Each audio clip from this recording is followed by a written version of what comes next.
Hello, everyone, and welcome to the final roundtable session of Beyond the Buzzword, the True Meaning of Experience-Driven Commerce for B2C.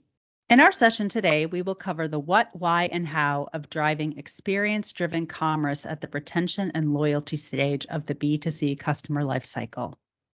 In the kickoff session of this series, which is available for you to watch now on Perficient.com, we defined the Perficient point of view of experience-driven commerce as the result of an organization that evolves from a siloed, manual, transactional approach to a customer-centric, insights-informed, omni-channel mindset that drives growth by enabling meaningful customer relationships. This definition sets the foundation for today's session as we discuss the retention and loyalty stage of the customer lifecycle.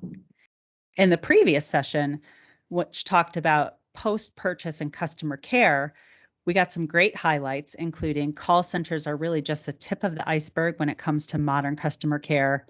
We learned no one really wants to call customer service, but self-service and texting are trending channels of customer care, and that there are platforms and technologies that can bring all customer care channels together to provide more personalized and positive post-purchase experiences to customers.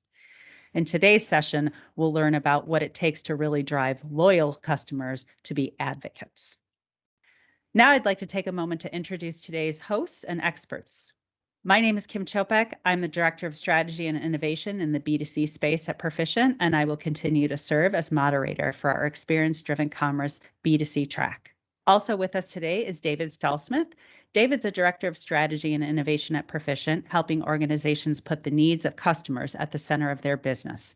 He brings more than 20 years of experience in using market insight and innovation to solve complex customer experience, marketing, and employee engagement challenges. And last but not least, Kevin Espinoza. Kevin Espinoza is a Director of Strategy and Innovation at Perficient as well, where he's responsible for developing business and digital strategies for our clients.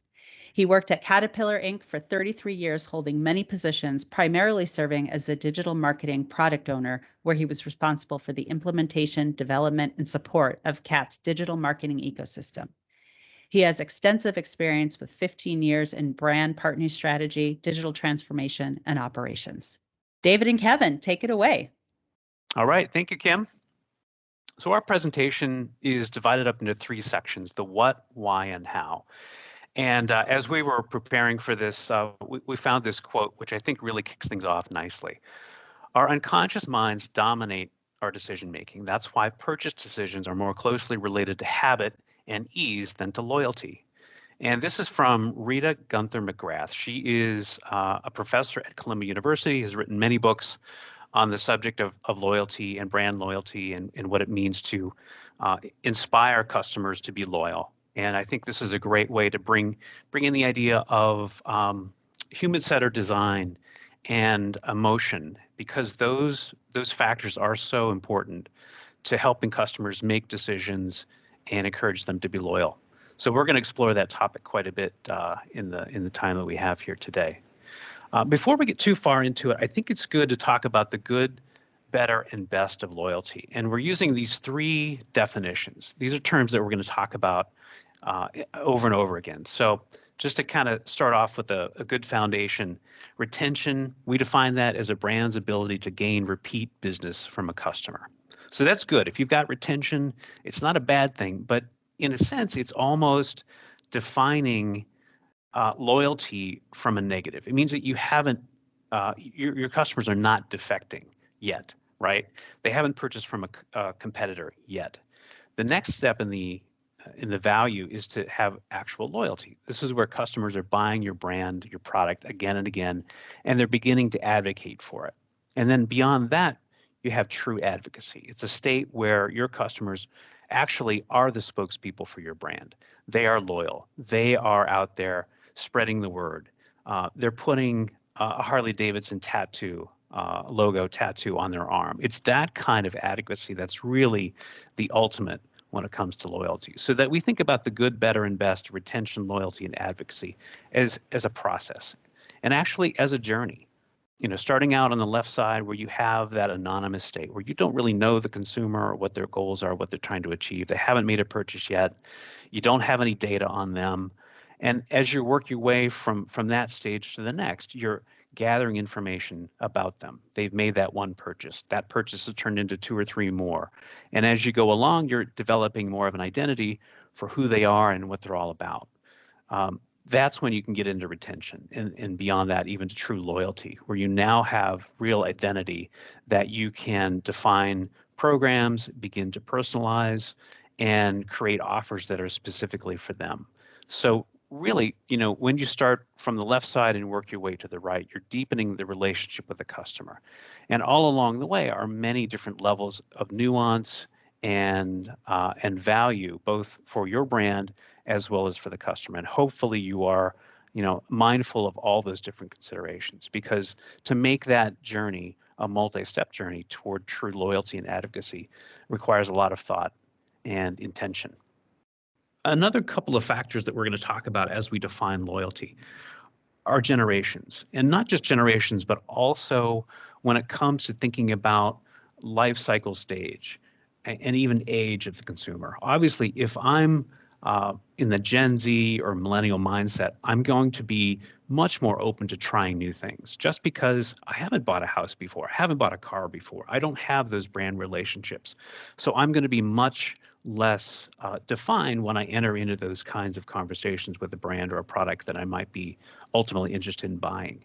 But as you get older, you become more established in what you like, and you're not as willing to make a change when you know you've got something that works. So obviously that's why marketers spend so much money and time trying to appeal to Gen Zs and those younger generations, because they haven't established those brand relationships. And it's a lot easier to get them to change their mind to try out a new product. But that said, there's even a lot of change and a lot of nuance as it pertains to how those generations like to shop. And one big one, obviously we can't go too far into this without talking about COVID and the pandemic and the impact that that has had on the state of brand loyalty. So just looking at these stats here, very interesting, because looking at the first quarter of this year compared to last year, we saw across the board, across industries, a 32% rise in purchasing online. And so what you saw was, through the middle of last year, a lot of hesitation. People didn't want to spend. They weren't sure what their job prospects might be, for instance, so they were reluctant. Well, all of that started to change through the middle of last year, and then especially at the start of this year. So that was reflected very strongly in online purchasing stats. And during that time, 75% of consumers tried different stores or websites or brands. They were really kind of speed dating, trying to figure out what this new normal was going to be for them and what that might be for their ultimate loyalty. And now 60% of consumers say that they will integrate these new brands and new stores into their post-COVID-19 lives. And what that means ultimately is that all of this digital adoption that we've seen recently is putting loyalty up for grabs. In a lot of ways, it's almost a reset of what loyalty means for many brands. And so this is important, because unless you've got a compelling reason for a customer to come back, you might have lost that customer. They might be off to their future relationship and not really interested in looking back. So when we think about loyalty, that is a key factor, obviously. We don't know where the pandemic is going to go, but we are starting to see some patterns emerge from it that definitely trend toward digital and trend toward less loyalty overall. Okay, so when we look at the factors that drive loyalty in 2021, we see some change in the top 5. So this comes from a survey was conducted by customer.com, asking shoppers what loyalty means to them. And the top 5, as you see them here, have changed a little bit from the last time the survey was conducted. Number 1 in 2021 is convenient shopping experience. People are looking for ease. They want to make purchases without a lot of risk. So you see that showing up in easy to make returns. And they're looking for an overall frictionless experience. So this is really not surprising. We've seen that kind of sentiment coming through in surveys like this for years and years. But what is interesting is that easy to make returns made it into the top 5 for the first time in this survey. So this is an annual survey conducted over several years. The first time that we've seen easy to make returns showing up there. So I think that's a direct result of the change in behavior that's come about since the pandemic. And it's not just that they want that, that they will, be interested in a brand, but that's really a driver of loyalty, a key takeaway here. So we're starting to now talk about customer experience and the relationship of CX to loyalty. One thing that we've always talked about with our clients is that your loyalty program is not a substitute for customer loyalty. Loyalty from a customer's standpoint, from a customer's eyes, is much more than just a loyalty program. So if you have a product experience, if your brand is substandard, if it's not keeping up with competitors, simply establishing a loyalty program is not going to fix all the problems. And when you think about it, a loyalty program is really an artificial switching cost. It's your brand saying to a customer, you shouldn't defect, you shouldn't go somewhere else because we're going to make it hard for you. So a lot of times that will occur naturally. But in the case of loyalty programs, it's the brand that's setting up those barriers and preventing a customer from having, reaching out and trying to explore, much like what we were seeing with last year and the behavior that was coming across from the pandemic. So that's important to keep in mind. So when it comes down to it, still many brands are relying on loyalty programs for their tactics, for their strategies.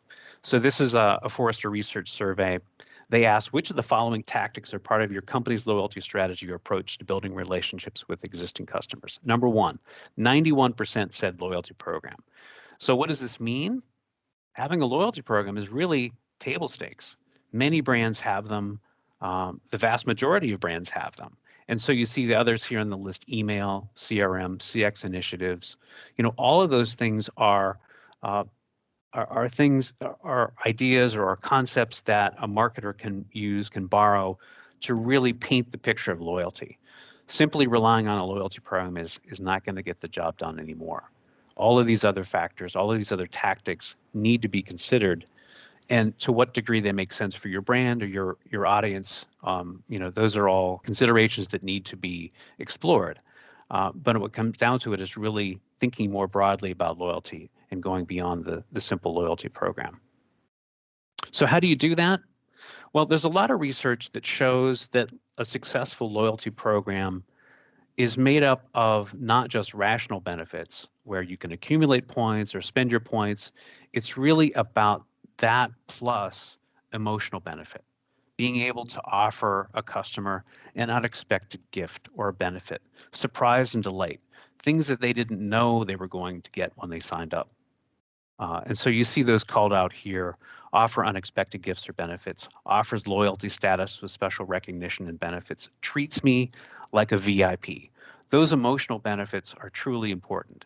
And if you don't have those as part of your loyalty package, I think you'll find that you're really missing out, and the competitors are working hard to figure out how to deliver those kinds of emotional benefits to round out the rationale that so many brands and so many products have in place today.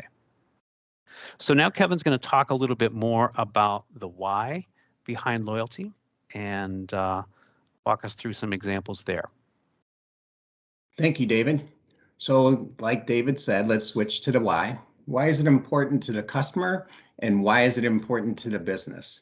Actually, this quote makes me smile a bit. Without a doubt, Prime has been a very successful loyalty program for Amazon. 200 plus million members, and 51% of shoppers on Amazon say it is because of Prime and the free shipping that they offer. In this effort, it is hard to stand out. There are a lot of companies that have loyalty programs. For example, consumers belong to an average of 14.8 loyalty programs, but are only active in 6.7 programs. So your program needs to be very compelling. There are some very common programs that we can all relate with. Probably hanging on your keychain is the supermarket or grocery store key that you have, the pharmacy or drugstore program that you belong to, the airline programs and the hotel programs. Those are very common programs that we see. At the same time, 90% of retailers are upping their game in 2021. So the loyalty game is a very competitive one. Here are some of the biggest and most successful loyalty programs. The numbers are hard to believe from a member and business outcome perspective. For instance, Starbucks drives 50% of their sales from their members. But even more compelling and hard to believe is Ulta. They drive 90% of their sales from their members. Many times we associate customer loyalty with just rewards, things like points, free merchandise, or even cash. There's a major shift in the focus that is driving customer loyalty, and that is digital engagement. Rewards is still very important, but there's a shift in what is driving customer loyalty. Things like digital first, digital access, ease of use, and simple solutions are becoming an important aspect. So what's in it for a customer? Customers still want things like incentives and rewards, but there are other aspects to it. Trusting the brand that makes them feel good. Less decisions to make. There's nothing better than when you're going to a big city and you know what hotel you're going to reserve your reservation from. Personalized experience. People want to feel like the brand knows them. And the white glove care. Everybody wants to feel special. Consumers are saying rewards are important. This is what customers are looking for. They're looking for instant discounts. They're looking for points and miles. They're looking for certificates. You can look up and down that, and many times they're rewards that customers want to have. But also you can see, as David mentioned in his portion, they want that enhanced customer experience. So you can see that's in the middle of the survey that in these survey results. So it's becoming more and more important that the customer experience is playing into the loyalty programs. From the business perspective, why are companies investing? They want to collect additional information. And what this does is really get to know the customer so they can drive that personalized experience and make their marketing programs more effective. They want to keep and engage their customers. They want their customers to purchase more. A very widely known statistic in loyalty programs is that customers in loyalty programs buy 12 to 18% more. That's really important for the brands. And they want to acquire new customers via word of mouth. Looking at this survey, businesses have the same correct focus as what I just mentioned. They want to attract new customers. And again, like David mentioned, something that's becoming more and more important is building that stronger emotional connection to the brand. They want to get insight into customer preferences, meaning they want the kind of that special preview that nobody else is getting. And they want to increase brand advocacy among their consumers. Again, the word of mouth. All right, thank you, Kevin. So now let's round this out with some discussion of how you can bring this to life for your brand and for your product. And I think this quote here from Mary Pilecki of Forrester Research helps bring that sentiment back in when we're talking about consumer behavior. Consumer behavior can vary within a loyalty program because individuals are motivated by different things. Marketers must start with a deep understanding of customer expectations, emotions, and behavior, not a laundry list of benefits. So we're going to focus a little bit on this notion of benefit and understand what that means from a customer's perspective, and then as well how brands can utilize that idea to actually craft their loyalty program. And we look at benefit as a kind of a three-part scenario where you're looking to engage, recognize, and reward. Three different concepts here working together to deliver experiential benefit. So reward is pretty straightforward. It's really about providing tangible benefits. A lot of companies talk about earn and burn programs. Those are very traditional cashback rewards, discounts, promotions, sweepstakes. They're ways to show tangible value.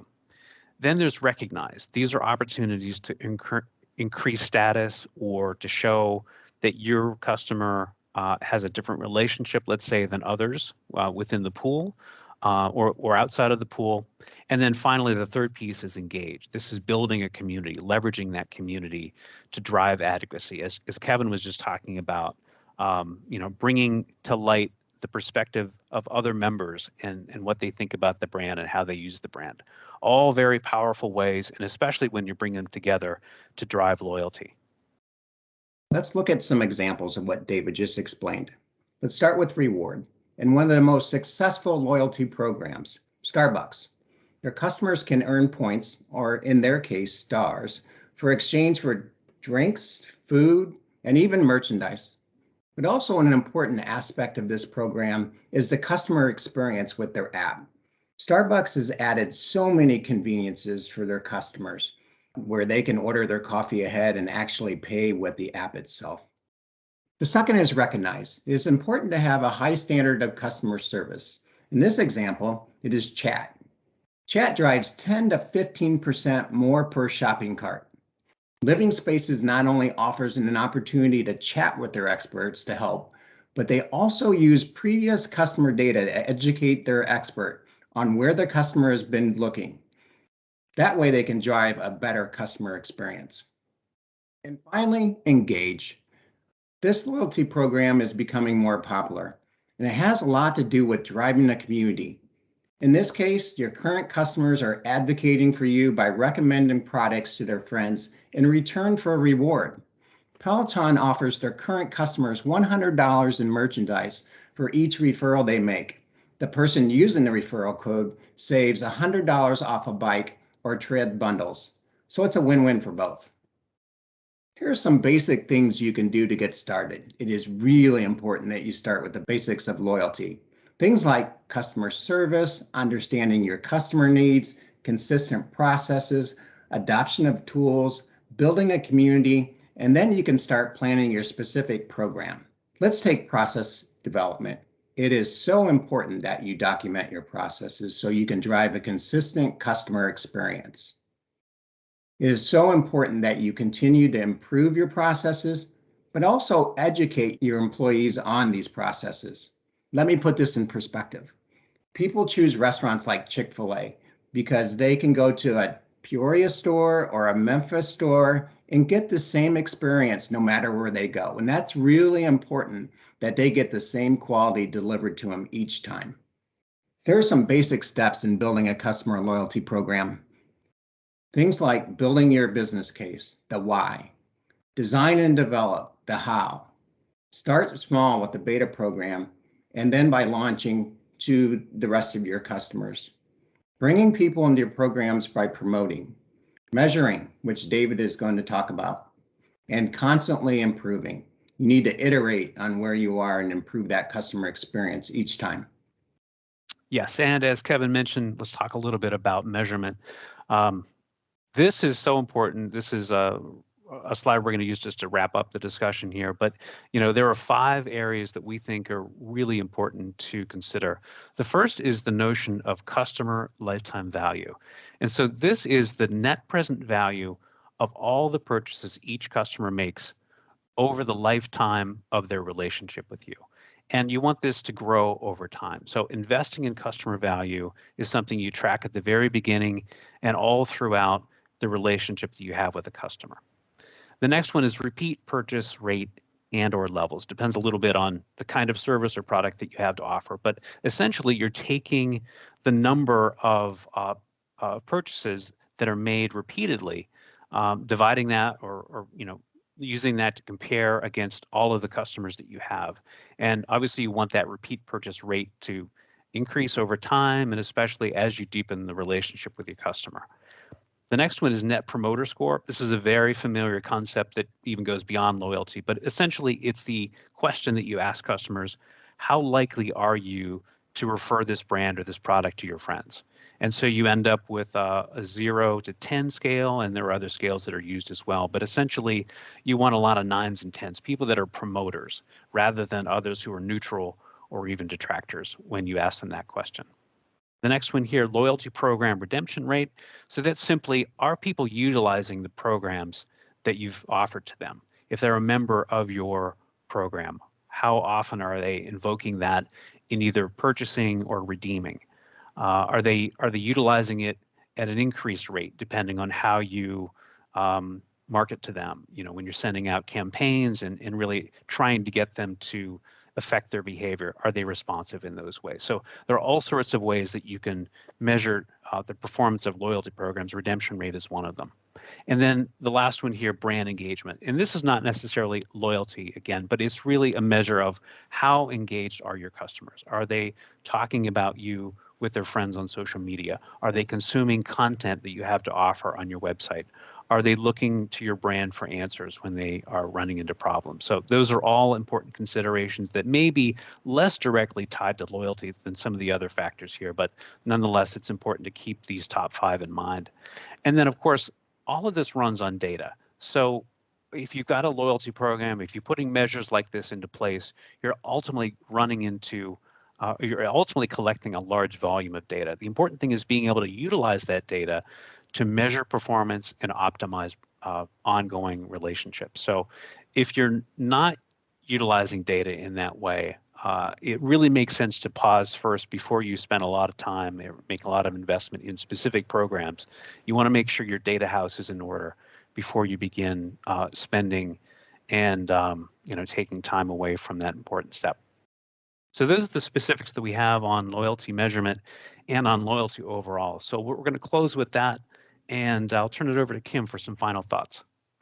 Thank you so much, David and Kevin. That was a great session. A lot of content there, a lot of things to consider. I think some of my big takeaways were post-pandemic, there seems to be a reset of what loyalty means in the B2C space, which is very important for brands to pay attention to. Some of those top loyalty factors seem to have shifted a little bit. Certainly convenience and ease are still there at higher percentage, but your point about easy to make returns showing up now is really important to consider, especially post-pandemic in the D2C area, I would expect. And then kind of your final points, the loyalty program is not a substitute for real customer loyalty, and points-based programs are sort of going the way of the dinosaur. But David, I really like your last point. Got to have your data house in order to really truly leverage the power of a robust loyalty program, which I think is just such an important point to end on. And of course, Perficient can help you imagine the possibilities of a modern day loyalty and advocacy programs. We have several offers that can get you started very quickly in understanding what the potential could be in terms of a new loyalty program looking across people, process, and technologies, data inclusive there.